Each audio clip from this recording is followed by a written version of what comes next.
सर्दियों की ठिठुरती रात थी। बाहर तेज हवा चल रही थी, मानो कोई भूतिया साया जंगल में सरसराहट कर रहा हो। घने अंधेरे में एक टूटी फूटी झोपड़ी खड़ी थी, जिसकी छत से पानी टपक रहा था। अंदर एक बूढ़ा आदमी घुटनों में सिर डाले बैठा था और उसके पास एक दुबला पतला नौजवान, जिसकी आंखों में भूख और बेबसी की लाली थी। वो दोनों बाप बेटे थे, घीसू और माधव। घीसू 50 के पार का हो चला था, मगर काम करने के नाम पर उसे जैसे नफरत थी। माधव भी अपने बाप पर गया था, बेहद आलसी। मेहनत मजदूरी की बजाय दूसरों की दया पर जीने वाले ये दोनों इंसान सिर्फ एक चीज में माहिर थे, भूख लगने पर इधर उधर से खाना जुगाड़ लेना। पर आज की रात बाकी रातों से अलग थी। झोपड़ी के कोने में माधव की पत्नी प्रसव पीड़ा से कराह रही थी। उसका शरीर बुखार से तप रहा था और पेट में भूख की आग थी, मगर घीसू और माधव को उसकी परवाह नहीं थी।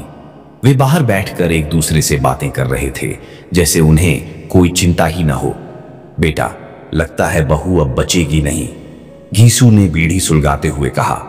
माधव ने सुस्त लहजे में जवाब दिया, हाँ बापू, सुबह तक मामला खत्म हो जाएगा। और दोनों फिर से खामोश हो गए, जैसे कुछ हुआ ही ना हो। झोपड़ी के अंदर से दर्द भरी चीखें उठ रही थीं, लेकिन वे दोनों भूख की तड़प में उलझे हुए थे। अचानक माधव ने घीसू से कहा, बापू, बड़ा जी ललचा रहा है कि कुछ अच्छा खाने को मिले, आज कुछ इंतजाम करते हैं। घीसू ने सिर हिलाया, चलो, ठाकुर की बारात में बचा खुचा खाना मिलेगा, वहां जाकर पेट भर लेते हैं।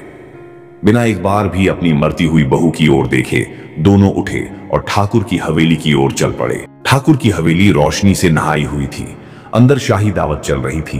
पुलाव, पूरियां, सब्जी, मिठाइयां, चारों तरफ खाने की बहार थी। घीसू और माधव मौका पाकर वहां पहुंच गए और बिना शर्म के खाने पर टूट पड़े। घीसू ने एक पूरी तोड़कर खाई तो जैसे उसकी आंखें खुशी से चमक उठीं।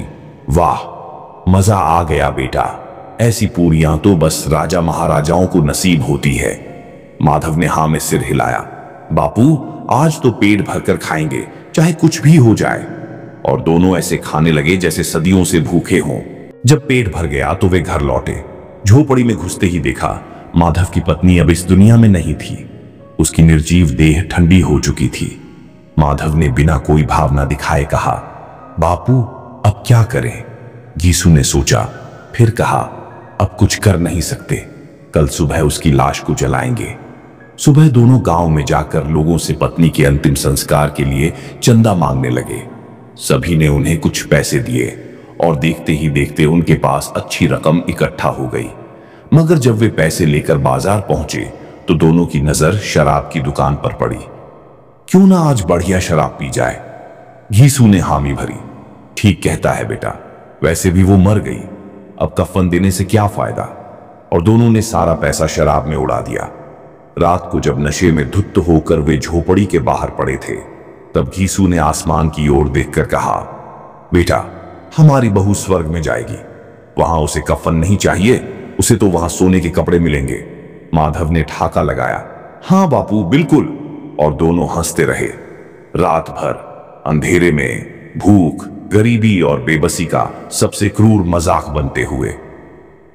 कफन सिर्फ एक कहानी नहीं, बल्कि समाज का आईना है, जहां गरीबी सिर्फ पेट की आग बुझाने तक सीमित रह जाती है और इंसानियत कहीं खो जाती है।